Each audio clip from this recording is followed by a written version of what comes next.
Hello दोस्तों, कैसे हैं आप सब। मैं उम्मीद करता हूं कि आप सब अच्छे हैं और आप सबकी तैयारी पढ़ाई लिखाई अच्छी चल रही होगी।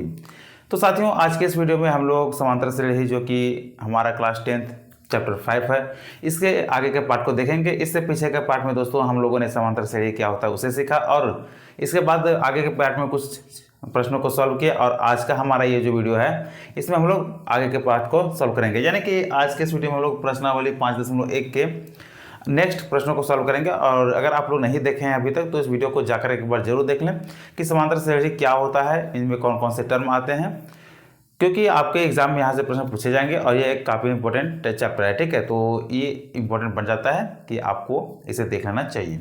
तो चलिए ज़्यादा देर हम लोग बातों को ना करते हुए डायरेक्ट समांतर श्रेणी के जो प्रश्नावली 5.1 है इसके जो दूसरे नंबर प्रश्न है वहाँ से हम लोग प्रश्नों को सॉल्व करते हैं। ठीक है, चलिए आप यहाँ पे देख सकते हैं कि मेरे साथ में जो है ये एनसीईआरटी का बुक है। ठीक है, चूंकि हम लोग एनसीईआरटी बुक को ही फॉलो कर रहे हैं। तो देखिए दोस्तों, दूसरा प्रश्न को हम लोग देखते हैं। ठीक है, क्या बोला है इसमें, बोला है दोस्तों कि दी हुई एपी के प्रथम 4 पद लिखिए जबकि प्रथम पद ए और सार्वअंतर डी निम्नलिखित है। मतलब कि ए और डी दे दिया है। ठीक है, ए और डी दोनों दे दिया है, तब बोला है कि आपको आगे का जो है 4 पद लिखना है। तो आप सभी को पता है कि आगे के 4 पद हम लोग कैसे लिखेंगे। अगर आप लोग नहीं पता है तो आप लोग एक बार पीछे के वीडियो को जरूर देख लें। ठीक है, तो चलिए फिलहाल हम लोग इस प्रश्न को सॉल्व करते हैं और इसमें देखते हैं कि आगे के 4 पद को हम लोग कैसे निकालेंगे। अगर हम लोग पहला नंबर के प्रश्न को देखें, दूसरा का पहला, तो ए बराबर हमारा कितना दिया गया है, ए बराबर 10 है और डी बराबर भी 10 है। तब बोला कि आगे के 4 पद को लिखना है। तो आपको पता होगा कि पहला जो हमारा पद होता है A1 होता है। ठीक है, A1 के बराबर हम लोग का जो A है उसी को लिख देते हैं। A2 के बात करें तो हम लोग लिखते हैं A प्लस डी। A3 की अगर बात करें तो A प्लस 2D और A4 की बात करें तो A प्लस में 3D। तो चूँकि हम लोग को 4 पद ही निकालना है। ठीक है, तो आगे के हम लोग 4 पद कैसे लिखेंगे, तो चलिए देखते हैं इसे।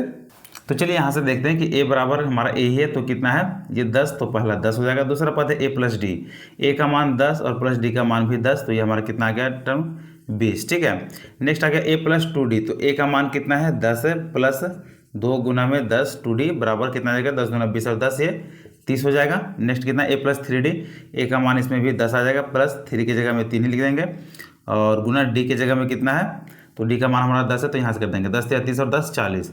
मतलब कि हमारा जो टर्म आ गया, ठीक है, वो 10 20 30 और 40 और ये इसका आंसर हो जाएगा। ठीक है, इसके बाद चलिए हम लोग एक और प्रश्न को लिखते हैं। ठीक है, जो कि हमारा इसमें 5वां प्रश्न है। कई सारे विद्यार्थियों को 5वां टफ लग रहा होगा, जिसमें कि दे दिया है ए बराबर -1.25 है और डी बराबर -0.25 है। ठीक है, तब बोला कि आगे का नेक्स्ट 4 टर्म इसी तरह से लिखना है। ये दूसरा प्रश्न है। तो चलिए इसमें भी हम लोग देखते हैं कि पहला हमारा जो पद है इसी तरह से लिखेंगे। ठीक है, A1 बराबर कौन सा हमारा आ जाएगा, यही आ जाएगा।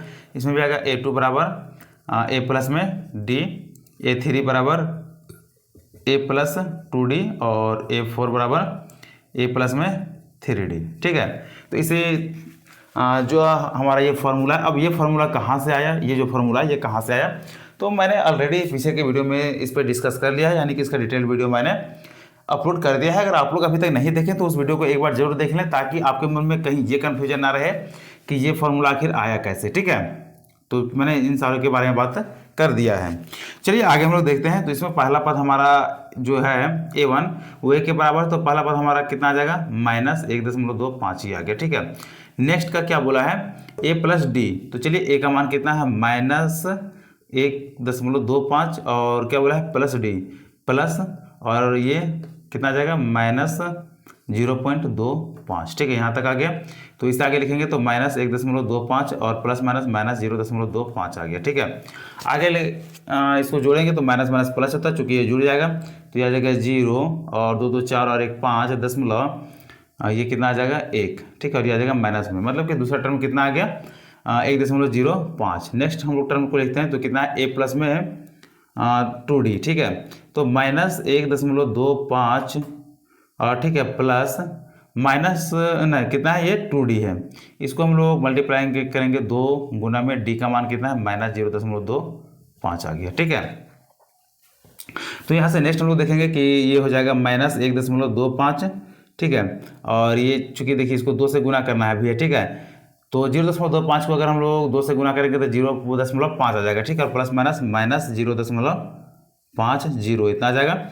इसे हम लोग आगे सॉल्व करेंगे तो ये माइनस माइनस प्लस मतलब कि जुड़ जाएगा। 1.25 में अगर 0.50 को हम लोग जोड़ते हैं तो ये 1.75 आ जाएगा। ठीक है, ये किस में आएगा? माइनस में। और नेक्स्ट बोला है a प्लस में 3d, तो चलिए यहाँ पे भी करते हैं -1.25 प्लस 3 इंटू -0.25। आगे हल करेंगे तो -1.25 और यहाँ से कितना आ जाएगा? 0.25 को अगर 3 से गुना करेंगे तो 0.75 आ जाएगा और ये माइनस में 0.75 हो जाएगा। ठीक है, इसे भी आगे ऐड करेंगे तो एक -1.25 में अगर माइनस कितना है 0.75, तो इसको हम लोग कैसे करेंगे? ठीक है, तो माइनस प्लस ये जुड़ जाएगा। चलिए इसे जोड़ते हैं तो 5 और 5 ये 10 का 0, 1 बचा 7, दोनों 1, 10 का 0, फिर भी हमारा 1 बचा 1 और ये 2, कितना आ गया? ये 2। ठीक है, तो यहाँ से देखेंगे कि पहला हमारा जो टर्म है वो -1.25 है, नेक्स्ट का -1.50 है। ठीक है, नेक्स्ट का -1.75 और 2, ये हमारा इसका 4 टर्म हो गया। ठीक है, तो ऐसे ही आपको सारे प्रश्नों को हल करना है। दूसरा का प्रश्न क्या पूछा था कि दी हुई एपी के प्रथम 4 पद लिखिए जबकि प्रथम पद ए और सार्वंतर डी निम्नलिखित है। तो ए और मतलब कि ए का हमारा ये क्या होता है? प्रथम पद इसको बोला जाता है और डी का मतलब क्या होता है? सार्वंतर। ठीक है, तो चलिए यहाँ तक मैंने जो दूसरा प्रश्न है उसे सॉल्व कर दिया। ठीक है, बाकी यहाँ तक अगर इसके बाद का जो प्रश्न है वो सारे इजी ही प्रश्न हैं। तो यदि आप इन 2 प्रश्नों को समझ गए तो उम्मीद है कि आगे के प्रश्न आप खुद से सॉल्व कर लेंगे। अगर इसके बाद किसी प्रकार का कोई डाउट है तो आप नीचे कमेंट जरूर करेंगे। चलिए इसके बाद फिर हम लोग नेक्स्ट तीसरे नंबर के प्रश्न को देखते हैं। तो आइए अब हम लोग तीसरे नंबर के प्रश्न को देखते हैं। ठीक है, तीसरे प्रश्न में क्या बोला है कि निम्नलिखित में से प्रत्येक एपी के लिए प्रथम पद तथा सार्वंतर लिखिए। ठीक है, जो दूसरा प्रश्न था उसमें हमारा ए प्रथम पद और सार्वंतर दे दिया गया था, उसके बाद बोला था कि इसके आगे के 4 पद लिखिए है। लेकिन तीसरा प्रश्न में हमारा जो है वो जस्ट अपोजिट कर दिया है, उसका उल्टा कर दिया है कि यहाँ पे हमको एक सीरीज दे दिया है। ठीक है, सीरीज में से बोला है कि आपको जो है प्रथम पद और सार्वंतर यानी कि डी का वैल्यू निकालना है। ठीक है, तो चलिए इसे भी ट्राई करते हैं हम लोग कैसे।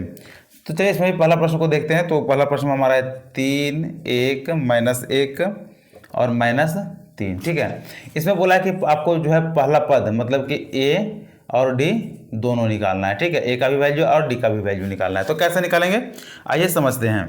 यहाँ पे देख सकते हैं दोस्तों, जो हमारा ए का मान क्या होता है? ये प्रथम पद। ठीक है, तो ए का मान तो हमारा निकल गया ये 3। ठीक है, ये प्रथम पद आ गया। अब हमारा डी का मान आता है, तो डी का फॉर्मूला होता था A2 - A1 बराबर, ठीक है, A3 - A2, इसी प्रकार से आगे बढ़ते जाता है। तो चलिए यहाँ पे हम लोग देखते हैं A2 का मान हमारा कितना है? 1 है। ठीक है, माइनस A1 का मान कितना है? 3, और ये बराबर आना चाहिए किसका? A3 का। तो A3 का मान -1 और -A2 का मान -1 कर देते हैं। ठीक है, कितना के यहाँ से ये -2 बराबर ये -2, मतलब कि दोनों अगर सेम आ गया तो हमारा डी का मान निकल चुका है। डी का मान कितना आ गया? ये -2। तो चलिए यहाँ से देख सकते हैं कि ए यानी कि प्रथम पद जो है वो कितना निकल गया? 3, और डी जिसे हम लोग क्या बोलते हैं? सार्वंतर, उसका वैल्यू कितना आया? तो ये -2 आया। ठीक है, तो उम्मीद है कि देख सकते हैं कितने छोटे छोटे प्रश्न हैं और उम्मीद है कि आप सबको अच्छे से समझ में आ रहा होगा। इसके बाद चलिए आपको इसका जो है तीसरा प्रश्न, ठीक है, ये फ्रैक्शन वाला शायद आप लोग को टफ लगे, तो चलिए इसे ही सॉल्व करते हैं। तीसरे नंबर का ये हमारा प्रश्न है। इसमें क्या बोला है? 1/3, 5/3, 9/3 और 13/3, ये 4 प्रश्न है। मतलब कि ये 4 सीरीज दिया हुआ है। ठीक है, आगे ये डॉट डॉट डॉट ऐसे चलते जा रहा है। तो इसमें भी आपको बस सेम वही करना है कि ए का वैल्यू पूछा है और डी का वैल्यू, ए का वैल्यू मतलब कि प्रथम पद और डी का वैल्यू मतलब कि सार्वंतर पूछा है। तो चलिए इसे सॉल्व करते हैं। तो देखिए इसमें हम लोग कैसे सॉल्व करते हैं, सबको आपको पहले बता चुके हैं कि ये A1 होता है, ये A2 है, ये A3 है और ये A4 है। ठीक है, तो हमारा A1 जो होता है यही क्या होता है? प्रथम पद, और इसी को हम लोग क्या बोलते हैं? ए। ठीक है, तो प्रथम पद ए यानी कि ए का वैल्यू हम लोग देखें तो यहाँ से हमारा ये वैल्यू आ चुका है, मतलब कि 1/3। आगे हम लोग देखते हैं डी, डी मतलब कि सार्वंतर। ठीक है, तो डी का वैल्यू कैसे निकालते हैं? तो यहाँ से आपको देख सकते हैं कि A2 - A1 बराबर A3 - A2 ये आता है। इससे आगे और करें तो बराबर A4 - A3, इसी तरह से हमारा ये सीरीज चलते जाता है। ठीक है, तो इसमें भी वैसे ही करते हैं। A2 - A1 बराबर आना चाहिए कम A3 माइनस A2। क्यों? क्योंकि देखिए कम से कम अगर दो हमारे पास जो है डी का मान बराबर आ जाता है तो हम लोग ये समझ सकते हैं कि नेक्स्ट का भी जो मान है वो बराबर आ ही जाएगा, तो वही हमारा डी का वैल्यू होता है। ठीक है, हो सकता है कि पहला में हमारा अलग आए दूसरा में अलग आए, तब तो फिर हम लोग डी का वैल्यू नहीं निकाल पाएंगे। और इसमें देखिए चूंकि साफ साफ ये भी बोल दिया है, ठीक ना, कि ये क्या है कि प्रत्येक एपी के लिए, मतलब ये टर्म एपी में है ही है। ठीक है, बस हम लोग इसे चेक कर ले हैं, या तो हम लोग को फिर इसका जरूरत ही नहीं है, तो चलिए इसे हटा भी देते हैं अगर आप लोग चाहे तो इसे हटा देंगे। ठीक है, क्योंकि यह इस प्रश्न में साफ साफ बोल दिया है कि निम्नलिखित में से प्रत्येक एपी के लिए प्रथम पद तथा सार्व अंतर लिखिए, मतलब कि एपी में ये सीरीज है ही। ठीक है, तो डी का मान कैसे निकालते हैं? तो A2 माइनस A1, तो A2 का मान क्या है यहाँ से देखेंगे हम लोग का 5/3 है, और माइनस A1 का मान कितना है 1/3। अब यहाँ से देख सकते हैं भिन्न का घटाव बन गया। ठीक है, तो 3 और 3 का एलसीएम 3 आ जाएगा, ऊपर 5 माइनस 1, 5 माइनस 1 मतलब कि 4/3। तो हमारा जो सार्व अंतर है, सार्व अंतर, ठीक है, सार्व अंतर मतलब कि डी का मान कितना निकल गया 4/3, और ए का मान कितना निकल गया ये 1/3। तो यहाँ पे इसमें जो तीसरा प्रश्न हमारा दिया गया है उसमें भी हम लोग पहले और तीसरे प्रश्न को सॉल्व किए, इसके बाद आपके सारे इजी प्रश्न है। ठीक है, चूंकि इसमें टोटल 4 प्रश्न ही है। ठीक है, तो 2 प्रश्न को मैंने आपको एक जो है पैटर्न बता दिया, इसी पैटर्न के पे आपका सारा प्रश्न बनेगा। ठीक है, तो अगर इसके बाद भी फिर आप सबको कह रहा हूँ कि किसी प्रकार का कोई भी डाउट होता है तो आप नीचे कमेंट जरूर करेंगे। आइए चलिए 4th नंबर क्वेश्चन हमारा बहुत ही बढ़िया है, क्योंकि इसमें आपको खुद से चेक करने बोल रहा है कि क्या ये टर्म एपी में है या फिर नहीं है। अगर एपी में है तो फिर इसके आगे के टर्म लिखिए, अगर नहीं है तो फिर बता देना कि ये एपी में नहीं है। तो चलिए इसे भी हम लोग सॉल्व करते हैं। तो आइए अब हम लोग चौथे प्रश्न को सॉल्व करते हैं। ठीक है, चौथा प्रश्न में देखेंगे क्या बोला है कि निम्नलिखित में से कौन कौन एपी हैं। यदि कोई एपी है तो इसका सार्व अंतर ज्ञात कीजिए और इसके 3 और पद लीजिए लिखिए। ठीक है, मतलब अगर कोई एपी में है तो इसका आपको जो है वो आगे के पद लिखना है। ठीक है, चलिए एक बार देख सकते हैं, ये एनसीईआरटी का ही प्रश्न है। ठीक है, तो इसमें क्या बोला है कि अब चलिए सबसे पहले हम लोग चेक ही करते हैं, तो पहला प्रश्न लिखते हैं। ठीक है, क्या है 2 4 8 16। अब इस ये एपी में है या फिर नहीं तो हम लोग कैसे चेक करेंगे? क्योंकि देखिए एपी में होने के लिए सबसे पहला क्या होता है कि सीरीज में जो है आपका कॉमन डिफरेंस मतलब कि सार्व अंतर समान होना चाहिए। ठीक है, तो ए हमारा ये पहला टर्म है ये तो निकल जाएगा, लेकिन हम लोग सार्व अंतर को देखेंगे। ठीक है, मतलब डी को सार्व अंतर हमारा जो है वो समान आना चाहिए। तो इसमें सबसे पहले हम लोग सार्व अंतर को चेक करते हैं। ठीक है, तो क्या होता है A2 माइनस A1 बराबर आना चाहिए A3 माइनस A2। 2 ही टर्म तक हम लोग चेक करते हैं तो हम लोग को ये अंदाजा पता चल जाता है। ठीक है, तो A2 का मान कितना है 4 माइनस 2, और ये बराबर आना चाहिए A3, मतलब यहाँ से चलिए अगर देखते हैं इसे भी तो A1 A2 A3, और ये कितना आता है A4। ठीक है, तो A3 का मान 8 है। ठीक है, और माइनस A2 का मान 4 है। यहाँ से करेंगे तो 4 माइनस 2 बराबर 2, और ये 8 माइनस 4 बराबर 4, मतलब कि ये क्या गया इसका बराबर नहीं है।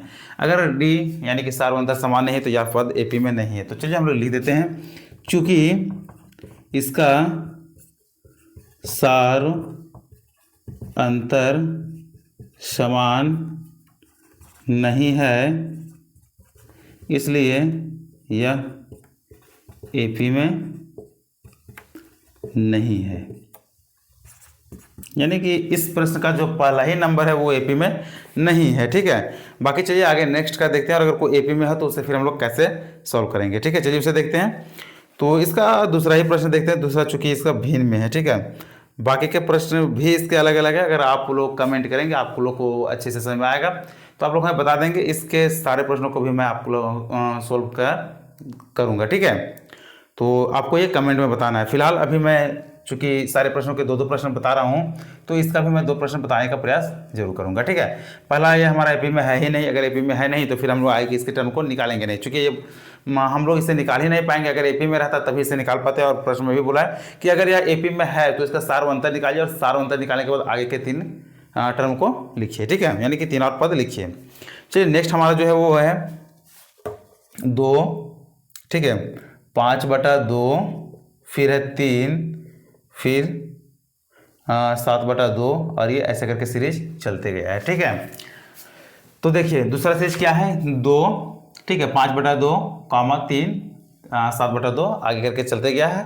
अब ये एपी में है या फिर नहीं है तो हमें इसका कोई आइडिया नहीं, हमें नहीं पता है। इसलिए हमको क्या करना होगा, सबसे पहले हमको चेक करना होगा किसका डी का मान। तो चलिए डी का मान निकालते हैं।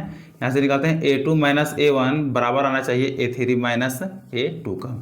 यहाँ से देखेंगे दोस्तों तो A2 का मान कितना है 5/2 और माइनस A1 का मान निकालेंगे तो A1 का मान 2 है, बराबर हो जाएगा A3। तो A3 का मान 3 है, माइनस कर देंगे और यहाँ से आना चाहिए A2 कितना है 5/2।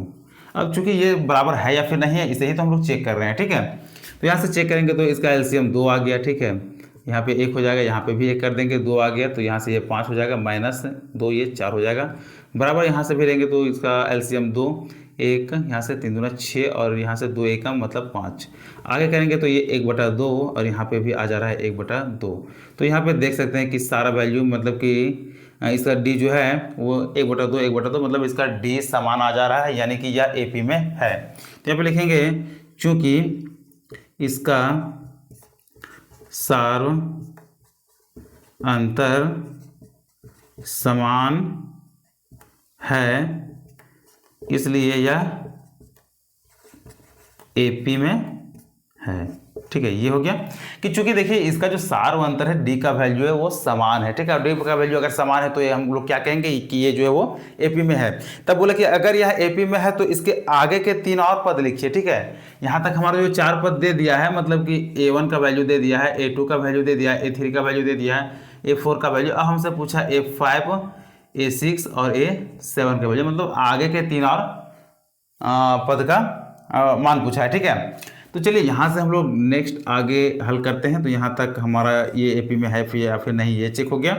आगे हम लोग निकालते हैं A5 का पद, ठीक है। तो A5 कैसे निकालेंगे तो A+4D, चूँकि सारा कुछ आपको मैंने पहले बता दिया है। तो अगर आप नहीं देखें तो सारे वीडियो को एक सीरीज से देखते चलें ताकि आपका किसी प्रकार का कोई कन्फ्यूजन ना हो, और अगर आपके एग्जाम में ऐसे प्रश्न आ जाए तो आप बिल्कुल प्रश्नों को सॉल्व कर पाएँ, ठीक है। यहाँ पे क्या करेंगे 5 के लिए ए का मान हमारे यहाँ पे देख सकते हैं 2 है, प्लस में 4D, 4 गुना में डी का मान कितना है तो डी हमारा 1/2 आया तो 1/2, ठीक है। आगे यहाँ से कैंसिल करेंगे, ये 2 से 2 बार में मतलब 2 + 2 बराबर कितना आ गया 4। A5 का मान कितना आ गया 4, 1 हमारे यहाँ से आ गया। आगे निकालेंगे A6 का मान तो कितना आ जाएगा A प्लस में 5D, ठीक है।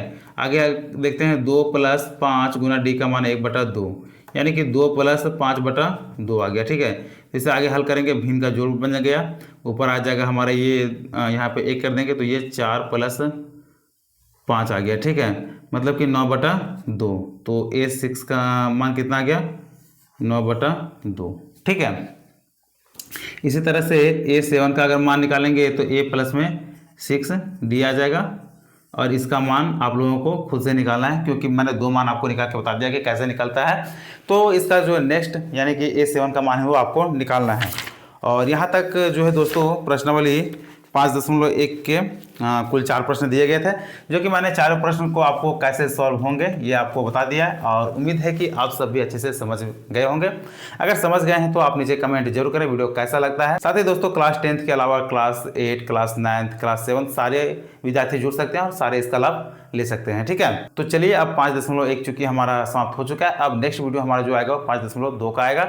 उसमें हमारा दोस्तों बस एक फार्मूला आपको जानना है और एक फार्मूला से सारे प्रश्नों को आप खुद से सॉल्व कर लेंगे। तो अगर आप चाहते हैं कि इसी तरह का वो भी वीडियो इंटरेस्टिंग वीडियो हो तो आप हमारे चैनल को सब्सक्राइब कर हमसे जुड़ जाएं, ताकि जब भी वीडियो आए तो आप लोगों तक पहुंच सके और आप लोग इसका लाभ ले सकें। तो चलिए मिलते हैं फिर नए वीडियो में।